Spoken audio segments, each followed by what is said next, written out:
Alors, donc aujourd'hui, on va voir la notion de sous-espace vectoriel d'un espace vectoriel. Donc on a déjà vu la notion d'espace vectoriel, on a vu des exemples d'espace vectoriel.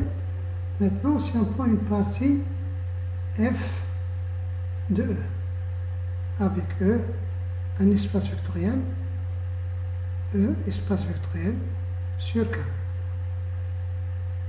Avec K, c'est toujours soit R, soit C dans ce cours-là. Donc lorsqu'on prend une partie, donc si on prend l'espace vectoriel, on le schématise de cette façon-là. C'est un ensemble, donc il contient ici des vecteurs. Et si on prend une partie f de E, donc ça c'est E, ça c'est une partie donc de E. Donc parmi les parties de E, il y en a des parties qui vérifient la chose suivante. Si on prend un vecteur x ici, un autre vecteur y ici, si on fait x plus y, l'élément x plus y, il peut être à l'intérieur de f, il peut être à l'extérieur de f. Si lorsqu'on prend x et y sont dans f, le x plus y, il reste aussi dans f, ça c'est une bonne chose. Donc ça c'est une partie particulière. Si on prend un autre élément, par exemple z, et on prend alpha appartenant à k, l'élément alpha.z, normalement il appartient à E. C'est-à-dire il est dans E, dans l'ensemble. Rien ne l'oblige à être ici à l'intérieur dans f, lorsque z il est dans f. Mais si pour chaque z dans f, le alpha z il reste dans f, ça va être encore mieux. Donc c'est pour ça qu'on va définir donc la notion d'espace, de sous-espace vectoriel de la façon suivante. Donc soit f une partie donc de E, on va dire que c'est un sous-espace vectoriel de E.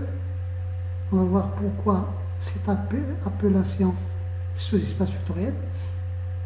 Si on a les deux choses suivantes. La première chose, le 0 de E, l'élément de la loi interne de E, il appartient à F. C'est une première condition. Et deuxième condition, chaque fois qu'on prend alpha et bêta appartenant à K, U, V des vecteurs dans F, alpha.U plus bêta.V, ça c'est l'addition entre les vecteurs, ça c'est la multiplication externe. Donc ce vecteur-là, il doit être aussi dans F.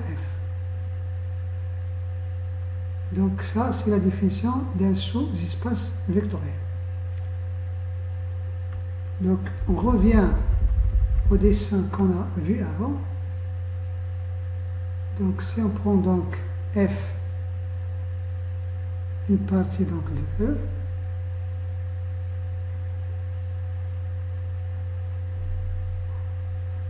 donc si on prend F, une partie de E, et si on prend donc X dans F, et Y dans F, et si on prend alpha et bêta appartenant à K, donc l'élément Z, donc l'élément Z, c'est-à-dire le vecteur alpha.x plus bêta.y, donc normalement il est dans l'espace vectoriel E. Il est toujours ici à l'intérieur de E. Mais il peut être à l'extérieur de F, comme il peut être ici à l'intérieur de F. Si pour quel que soit alpha bêta appartenant à K, et quel que soit xy appartenant à F, le vecteur alpha x plus bêta y reste dans F, on va dire que F est un sous-espace vectoriel de E, en plus de la condition que le 0 de E, il est aussi ici à l'intérieur de F. Donc les sous-espaces vectoriels de f sont des parties particulières qui vérifient donc la condition i et la condition 2i. Il y a des parties donc, de e qui ne vérifient ni la condition i ni la condition 2i. Et il y a aussi des parties qui peuvent vérifier seulement la condition i. Il y a des parties qui vérifient uniquement la condition 2i. Mais la définition d'un sous-espace vectoriel, c'est une partie de E qui vérifie donc les deux conditions. Donc si on prend F1, c'est l'ensemble E. Donc E est une partie de E. Il est évident que le 0 de E, il est dans E. Ça c'est la condition I. Et si on prend X, Y appartenant à E, alpha, bêta appartenant à K, alpha.x, il est dans E, puisque ça c'est une multiplication externe sur E. Bêta.y, il est aussi dans E, puisque c'est la multiplication externe sur E. Ces deux éléments sont dans E, donc en utilisant l'addition, la loi de convolution interne dans E, cet élément-là appartient à E. Donc là, la deuxième condition, sans problème. Donc ça, c'est le premier sous-espace vectoriel de E. E est un sous-espace vectoriel de lui-même. Un autre sous-espace vectoriel, si on prend F2, c'est la partie qui contient le seul vecteur 0E. Donc F2, il contient un seul vecteur, c'est 0E. Il est évident que la condition I, il est vérifié 0E, il appartient à F2. La deuxième condition, quel que soit alpha, bêta appartenant à K, et quel que soit X, Y appartenant à F2, entre parenthèses, qu'est-ce que ça veut dire X appartient à F2? X appartient à F2, ça veut dire que X égale le 0E, puisqu'il n'y a qu'un seul vecteur dans F2. Donc ça veut dire que X égale 0E, et le Y aussi égale 0E. Et donc le alpha.x plus bêta.y, ce n'est autre que alpha.0e plus bêta.0e. Et d'après les calculs dans un espace vectoriel, d'après les propriétés qu'on a déjà vues, ça c'est 0E. Plus 0E. Puisque alpha.0e, ça donne toujours 0E. Et ensuite 0E plus 0E est égal à 0E. Puisque 0E, il est une montre de l'addition. Et le 0E, il est bien évidemment, il appartient à F2. Donc la première condition, il est évidente. La deuxième condition, cette combinaison, ce vecteur-là, il appartient à F2. Donc, F2 est un sous-espace vectoriel de E. Donc, on a, si on prend E un espace vectoriel, donc il y a deux sous-espaces vectoriels particuliers. Il y a le grand sous-espace vectoriel de E, c'est E lui-même. Il est ici à l'intérieur de E, c'est E lui-même.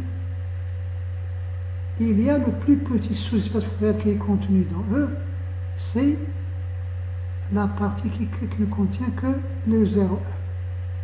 Donc ça, c'est le plus petit sous-espace vectoriel qui est inclus dans E. Et ça, c'est le plus grand sous-espace vectoriel inclus dans E. Et entre les deux, donc il peut y avoir une infinité de sous-espaces vectoriels de E.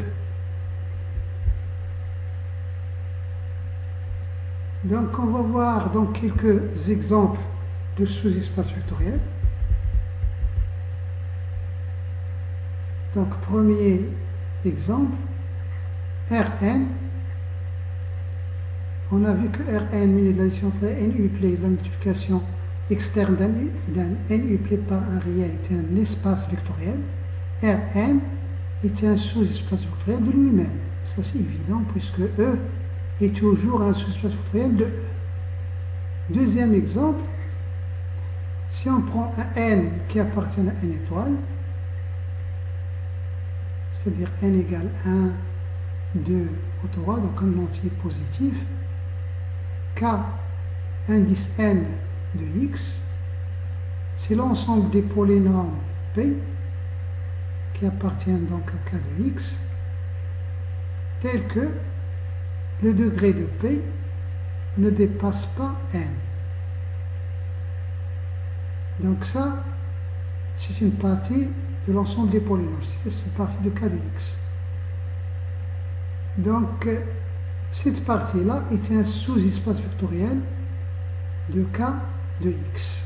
Donc pourquoi ça? Donc d'abord,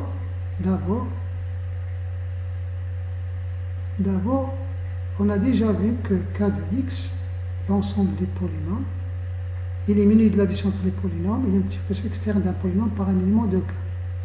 Ça est un espace vectoriel sur k. C'est une chose. Et deuxième chose, Kn de x est une partie, est inclus dans k de x. Un polynôme de degré inférieur ou égal à n est un polynôme. Donc Kn est une partie de k de x. Donc on a k de x, c'est un grand espace vectoriel. Mais l'ensemble des polynômes de degré inférieur ou égal à n, il est plus petit. K indice n de x. Ici à l'intérieur, il n'y a que les polynômes de degré inférieur ou égal à n. À l'extérieur, il y a les polynômes qui sont de degré strictement supérieur à n. Par exemple, pour n égale à 2, là, on va avoir les polynômes de degré inférieur ou égal à 2. Et là, ici à l'extérieur, donc les polynômes de degré supérieur ou égal à 3. Donc pourquoi Kn de x est un sous-espace vectoriel de k de x? Première condition, le 0 de E, c'est le polynôme 0. Dans ce cas-là, c'est le polynôme nul. On a, donc pour que le polynôme nul soit donc n de x, il faut que son degré soit inférieur ou égal à n. On a le degré de polynôme 0, d'après ce qu'on a vu dans le cours sur les polynômes, son degré c'est moins l'infini. Et moins l'infini, il est plus petit que n lorsque n est un entier appartenant à n. Donc, le 0e, le polynôme nul, il est bien donc à n de x. Deuxième condition,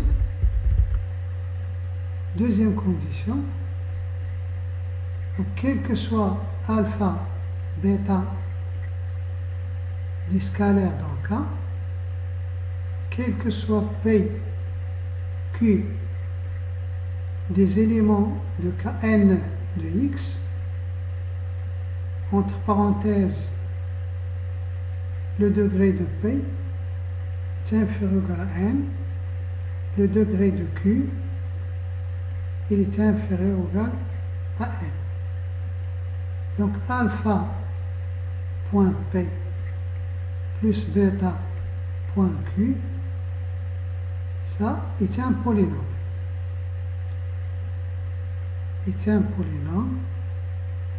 Ça c'est clair puisque A est un polynôme que multiplier alpha, donc ça reste un polynôme. La même chose pour bêta point Q, donc la somme ça reste un polynôme. C'est un polynôme et le degré de alpha point P plus bêta point Q ou bien fois Q, ça d'après le cours sur le polynôme, le degré de la somme des deux polynômes, c'est inférieur ou égal le degré au max du degré de alpha P et le degré de bêta Q. On a vu d'après le cours sur les polynômes que le degré d'un polynôme A plus un polynôme B est inférieur ou égal au maximum du degré de A et du degré de B. Ensuite, le degré du polynôme P fois alpha. Donc, si alpha est une constante non nulle, alpha fois P, il a le même degré que P.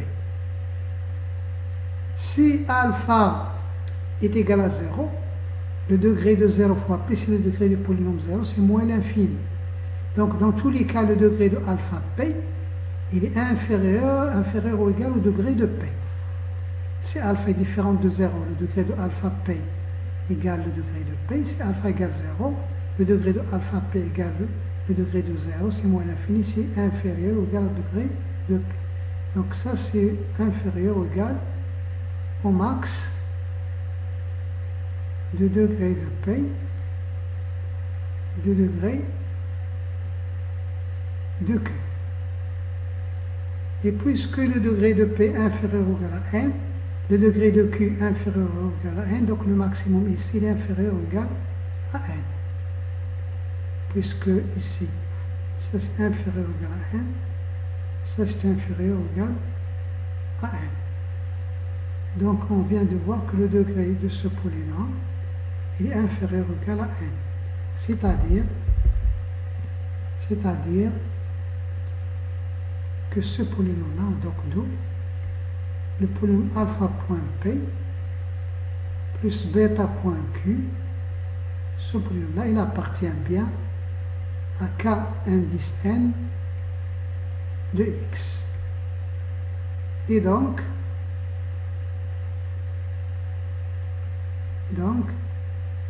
Kn de x, c'est un sous-espace vectoriel de K de x. Donc, on passe un troisième exemple. Si on prend, dans cet exemple-là, on va prendre P de R, c'est l'ensemble donc des fonctions qui vont de R dans R, qui sont définies de R dans R, telles que, quel que soit T appartenant à R, f de T égale f moins de T. Donc ce sont les applications paires. Donc on a P de R, c'est l'ensemble des fonctions qui sont définies de R dans R qui sont paires. F de R, on l'a noté, c'est l'ensemble des applications qui sont définies de R dans R. Donc P de R est bien une partie de F de RR ou bien tout simplement de F de R. Ça c'est évident. Et on a déjà vu que F de RR, cet ensemble-là, menu de l'addition entre les applications multiplication externe d'une application par un réel, on a déjà précisé que ça est un espace vectoriel.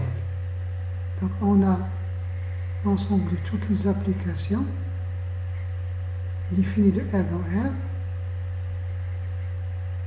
et P, l'ensemble des applications paires, elle est là. Donc ici, il y a des applications qui sont paires. Par exemple, si on prend l'application qui a x associé x carré, ça c'est une application qui est paire, donc elle est là. Ici, si on prend par exemple l'application qui a x associé x au cube, ce n'est pas une application paire, donc il n'est pas ici à l'intérieur, il est ici à l'extérieur. Donc ici il y a F, il y a G, là il y a l'application H, l'application U, et ainsi de suite. Les applications paires, elles sont là. Les applications qui ne sont pas paires, elles sont à l'extérieur. Donc à l'extérieur, les applications qui ne sont pas paires, qui peuvent être impaires ou non, on s'en fout. De toute façon, il y a des applications qui ne sont pas paires. Donc pourquoi cette partie-là est un sous-espace vectoriel de F de RR? Donc la première condition,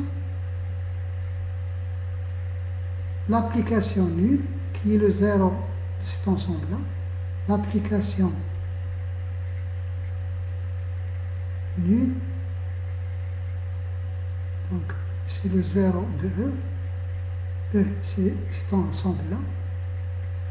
Donc ça c'est l'application nulle 0 qui a chaque x associé 0 de x égale 0. C'est une application. Cette application-là, il est pair. Et pair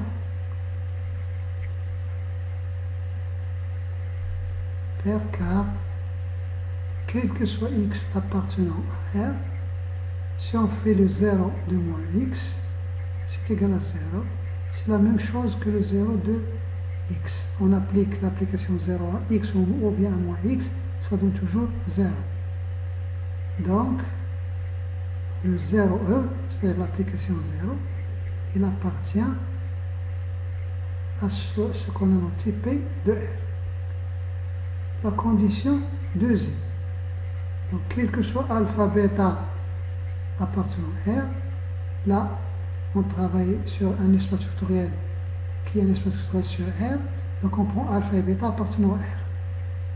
Et quel que soit, on va écrire U, V appartenant à P de R. Donc, entre parenthèses, on a quel que soit X appartenant à R. L'application U appliquée à moins X, c'est la même chose que U de X.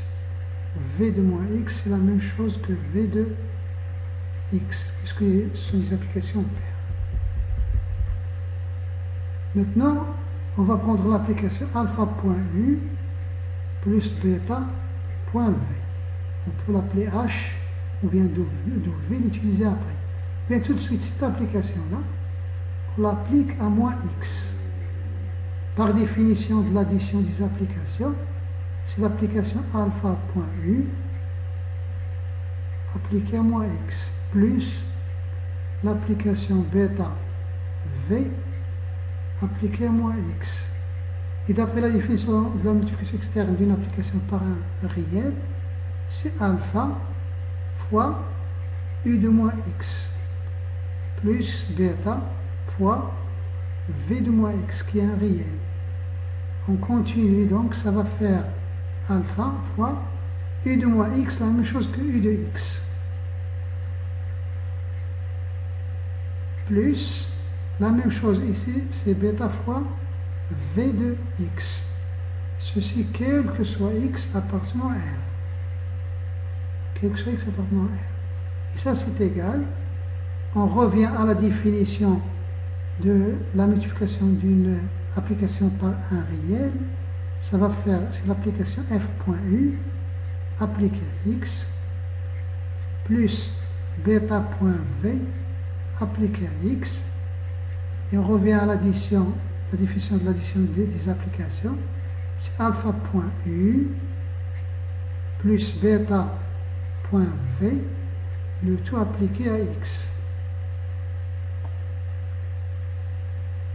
Donc, on est parti de cette application-là appliquée à moins x. On est arrivé à cette application appliquée à x. Et là, si vous voulez plus de précision, donc la somme ici, c'est la somme entre les applications. Multiplication externe. Là, c'est toujours la multiplication externe pour ce point. Là, c'est la multiplication externe. Là, c'est l'addition entre les applications. Et la multiplication externe. C'est-à-dire, on revient à cette application-là. Pour les autres lois, donc là, c'est l'addition dans R. Là, c'est la multiplication dans R. L'addition, la multiplication dans R. La multiplication dans R, l'addition dans R. Là, c'est la somme des deux réels, donc l'addition dans R. Donc, on est arrivé donc à ce résultat-là. Donc, d'où l'application alpha.u plus bêta.v est paire. Et donc, il appartient à P de R, l'ensemble des applications paires définies de R dans R. Donc, d'où, bien donc, P de R est un sous-espace vectoriel de l'ensemble de toutes les applications qui sont définies de R dans R. Donc ça, c'est pour le troisième exemple. Si on prend maintenant le quatrième exemple, donc le quatrième exemple, qu'on va effacer pour avoir de la place.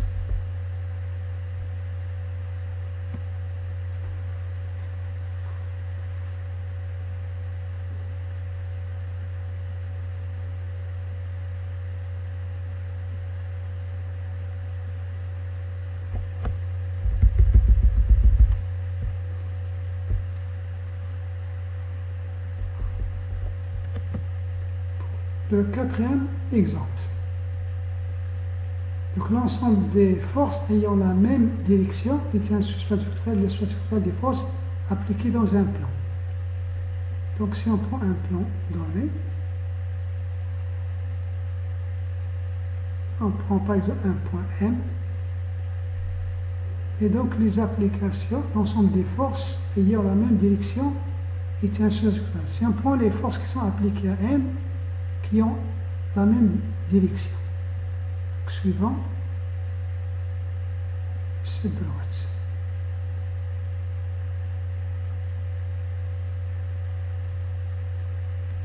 Donc là, il y a la force nulle, il y a une force ici, F, une force ici, dans l'autre sens, G, une autre force ici, donc le double de F, et ainsi de suite.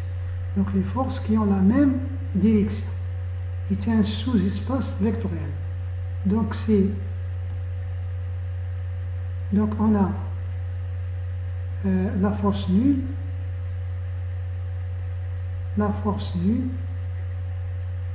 elle appartient à toutes les directions. Elle appartient à toutes les directions, donc elle appartient à F. F, donc, c'est l'ensemble des forces qui ont la même direction. Une direction qui est fixée, cette direction-là, par exemple. Donc, F, elle contient toutes les forces qui sont dans cette direction-là. Ça, c'est F. Donc, l'application nulle, il appartient à F, ça, c'est une première chose. Deuxième chose, pour quel que soit alpha, bêta appartenant à R. Donc, si on prend une force, par exemple, ici on l'appelle U, une autre force V. Donc si on prend quel que soit U, V appartenant à F, alpha.U, cette force-là a la même direction que U. Donc elle appartient à F. La force bêta.V, elle a la même direction que V, donc elle appartient à F. Et toutes les deux, donc ils ont la même direction, donc alpha.U plus bêta.V, et aussi dans F. Il a la même direction que U et la même direction que V. Ils ont toutes la même direction. Donc cet ensemble-là, ça constitue donc un sous-espace vectoriel des forces appliquées dans le plan au point M. Des forces qui ont la même direction. Par contre, donc pour l'exemple 5, par contre, l'ensemble des forces ayant la même intensité n'est pas un sous-espace vectoriel de l'ensemble des forces appliquées dans le plan. Donc si on prend le plan, on prend un point M ici. Donc si on prend deux forces, une force F ou bien U, on l'appelle U, une autre force V,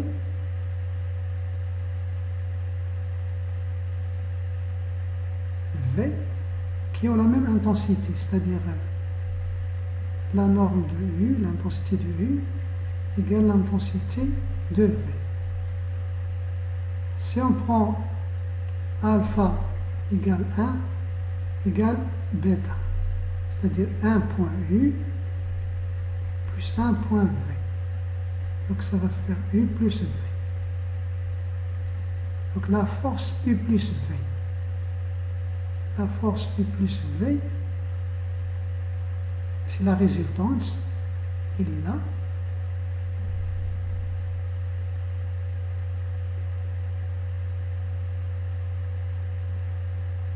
Ça, c'est U plus V. Est-ce que U plus V a la même intensité que U? Est-ce que la force U plus V a la même intensité que U et V? Non, ça c'est différent de l'intensité de U. Par exemple, donc pour voir cet exemple-là de façon plus claire, par exemple, si on prend U égale V, l'intensité de U plus V, c'est égal à 2 fois l'intensité de U. Et ça, c'est différent de l'intensité de U. Lorsque U n'est pas d'intensité nulle. Donc cet ensemble-là, l'ensemble des forces ayant la même intensité, si on l'appelle par exemple I de P, donc n'est pas